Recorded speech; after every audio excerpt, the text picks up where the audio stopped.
آزادی بیان言论自由 Free speech. Why don't we just start off briefly by having you outline ACTA, the Anti-Counterfeiting Trade Agreement, what it was, and what some of your main concerns were when you first learned about the treaty.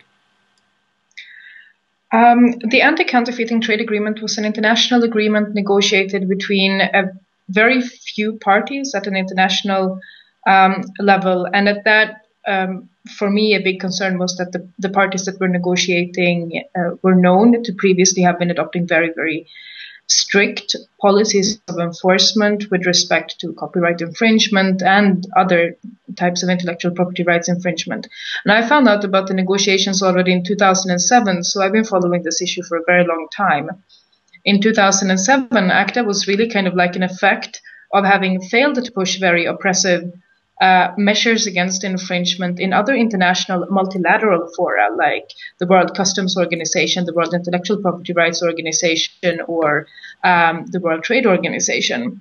So ACTA is kind of like the continuation of a very, very long process in trying to consolidate at an international level, far outside of the democratic debate, a system for social interaction around culture, which is not accepted by the citizens to which it ultimately has to be applied.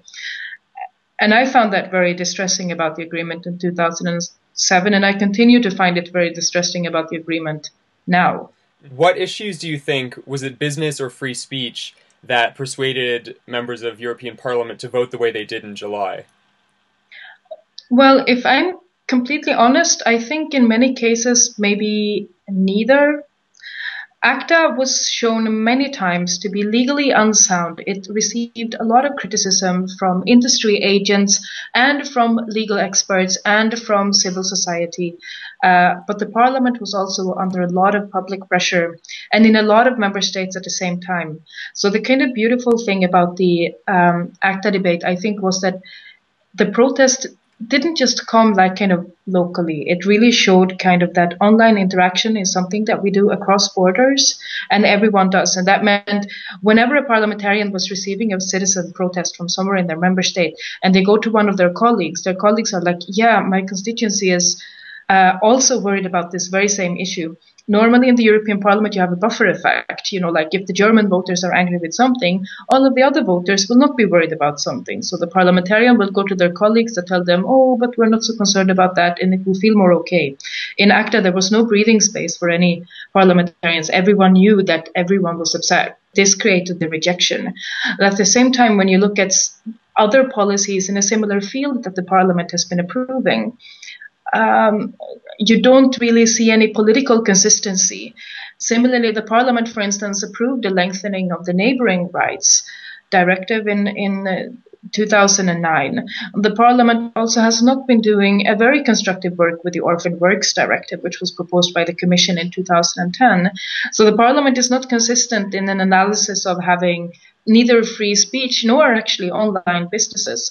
Also, if you look at the main criticism now that is being directed at intellectual property law inside of the European Union, it's actually with the Intellectual Property Rights Enforcement Directive. And while I agree that there are many counterintuitive parts of that directive which are very, very harmful to the way users can and want to interact, at the same time, from the business perspective, I could imagine that, for instance, the fragmented exceptions and limitations regime, or the fact that the legal systems in all the 27 member states are very, very different when it comes to especially copyright application in this phase, would be a bigger problem, and that therefore it should be a very high priority to, for instance, evaluate the Information Society Directive from 2001, which I so far have seen no evaluation of from the Commission, and nobody is calling for an evaluation either. Well, why don't you tell us what actually happened to ACTA when it went to vote in European Parliament? Well, so I was doing the opinion for the industry committee, and that meant a lot of my focus on ACTA this spring has actually been very industry oriented. I was not surprised when my opinion was approved in my committee that it was approved in general, but the margins surprised me slightly. Well, we had 31 members of my committee voting in favor of rejection and 25 voting against a rejection of the agreement. And I thought maybe the voting numbers would be more like I don't know, more even, like 28, 29, 27, 28, something like this. Similarly, in the main committee, the lead committee in the parliament that did the bulk work, International Trades Committee, in the final vote on the 20th of June, the numbers also were very, very, very surprising. We had 19 members rejecting the agreement and only 12 members approving the agreement. And this was very much expected to be a close vote, like 14-15, and it wasn't even certain that we would win. But then when it came up in plenary in the beginning of July, of course, if 5 committees have already voted for a rejection, that means essentially more than half of the parliament has already participated in some kind of vote or some kind of discussion leading up to a vote that led to a rejection. So it would have been very, very surprising if the plenary had gone against the wisdom of 5 other committees. Like this would almost not have been conceivable. But again, what was surprising in the final vote was that actually very, very few parliamentarians were willing to approve the agreement at this time. And in fact, we had a large majority for rejection. And then the other big block was the abstentions, the people who expressed their feelings about the agreement by not expressing their feelings about the agreement. You say you're from a small party, the Swedish Pirate Party, but your party was instrumental in organizing protests against ACTA in June in the lead-up, and beforehand as well. How significant an impact do you think that public protests around the world against ACTA had on the final vote in European Parliament in July? I think they had a significant impact because they happened in so many places at the same time. So, what was really defining about the success of, well, really the citizens in this case, in convincing the parliament was the geographical spread. Also, the amount of people, it makes a difference, like if you're just 2 people or if you're 4,000 people, but the geographical spread, the amount of protests being made, also that they were on the streets. And many European countries are currently under a lot of financial stress, so yeah. Before the vote in June, I read that EU Trade Commissioner Karel de Gucht said his commission would press ahead with the treaty, even if it failed to pass Parliament, and he even suggested that he might reintroduce it in 2015. What do you think the likelihood of either of these scenarios playing out is? Well, the reintroduction of ACTA, sadly, is quite likely, especially if the other parties of the negotiation will press on with the agreement and it will enter into effect. So ACTA is like a small world on its own. It sets up its own arbitration system, its own negotiation systems, its own kind of member base and committees that can be used by the members the signatory states to accomplish tasks. And it will make sense for the Commission to argue at a later date that indeed now it is more advantageous for the European Union to join than it was previously, because otherwise we'll be kept out of all of these global level mechanisms that we probably want to be part of. Now, Karel de Gucht, of course, will not be the Trade Commissioner in 2015. His mandate expires in 2014. So whoever subjects the European Union to that kind of treatment would have to be his successor. I am very surprised that Karel de Gucht acted the way that he did. He was very, very aggressive with the parliament. He was very aggressive with many of the delegates and many of the political groups and with the committee. In the last day before the final vote in INTA, the International Trades Committee, Karel de Gucht called the chairman of the committee and asked, "Hey, can I come speak to you for 30 minutes about why it's important that you vote for this agreement?" Even though he had already done that with all of the political groups already. He'd already done it to the committee a number of times during the spring. He's put a lot of, I guess, personal political capital in the issue. And it doesn't make much sense to me. Let's shift gears slightly. Have you been following the upcoming World Conference on International Telecommunications, WICIT? Well, kind of on and off. I was involved in the Internet Governance Forum processes for a few years, and I keep in touch. Okay, just to give a bit of background for the listener, it's a conference coming up in December in Dubai, at which the International Telecommunications Union is expected to decide whether the internet should fall under its regulatory authority. And a lot of the arguments around ACTA reflect what's going on around WICIT. It's the murkiness, the lack of transparency, and the lack of bringing in civil society groups to debate what's actually being proposed. So what is happening now is, I think, like a lot of governments that also want to exercise power and jurisdictional control are trying to use the International Telecommunications Union to do it, because it's the most obvious place where you have a precedent for this type of jurisdictional control. There's been no one coming out very strongly in favor of getting civil society more organized, or getting more involved in these processes.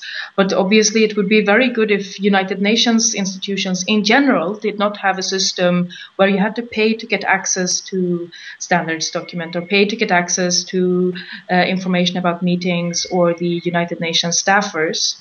To run an international organization the way that the International Telecommunications Union is ran, with that lack of transparency, is very concerning to begin with.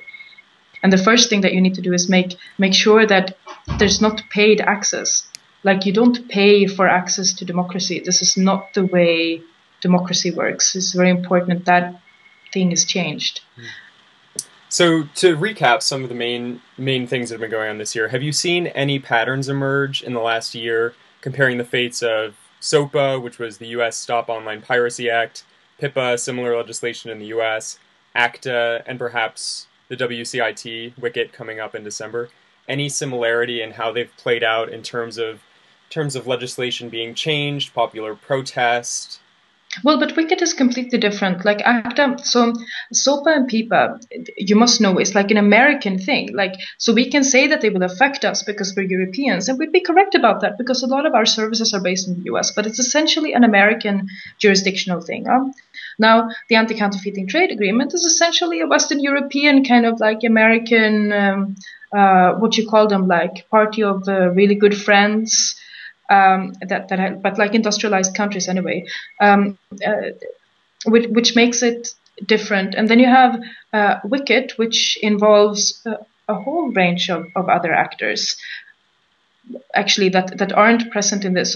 So I see those debates are at different levels and have very different complexity and a very different level of maturity. So I ask myself, like, looking at Europe, for instance, I come from a member state where for a very long time we discussed sharing of culture online very, very much, which has led to Sweden now having a very kind of active streaming service application, and we have like new service models for cultural distribution and sharing and cultural interaction and community building online, which just does not exist in Belgium, because in Belgium there's no fertile ground for this. And I see it like, I mean, in China they contest what is freedom of information. They think that they have that, and we obviously do not agree, and it brings like a completely this different level of maturity about what is information, what is it used for, how can it be used to build a community, how can it be used to build a society. Those discussions are so different. The only red line I guess, is that a lot of the internet actors are commercial actors rather than state actors, and therefore a lot of the focus is put on where the money goes, or how the money goes, rather than what is the use for society with these technologies. Our second principle at Free Speech Debate states, "We defend the internet and all other forms of communication against illegitimate encroachments by both public and private powers." So for the time being, at least, it seems the European Parliament has upheld this principle by voting down ACTA.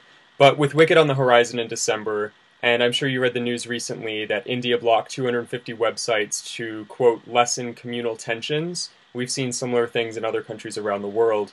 How optimistic are you for the internet's future as an open space for free expression? I think people want to and have the inherent need to communicate with each other and to build communities. I think it will be very, very difficult for a commercial agent or a state agent to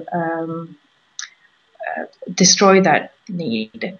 But at the same time, a lot of people are also very adaptable. And I think, like, for me, it would be preferable if society were built on the premise that people should be allowed to communicate and interact the way that they anyway want to, insofar as possible. The act of communication and building something shared with somebody else should not be an act of rebellism. Amelia Andersdotter, member of European Parliament and Swedish Pirate Party member, thanks so much for talking to us.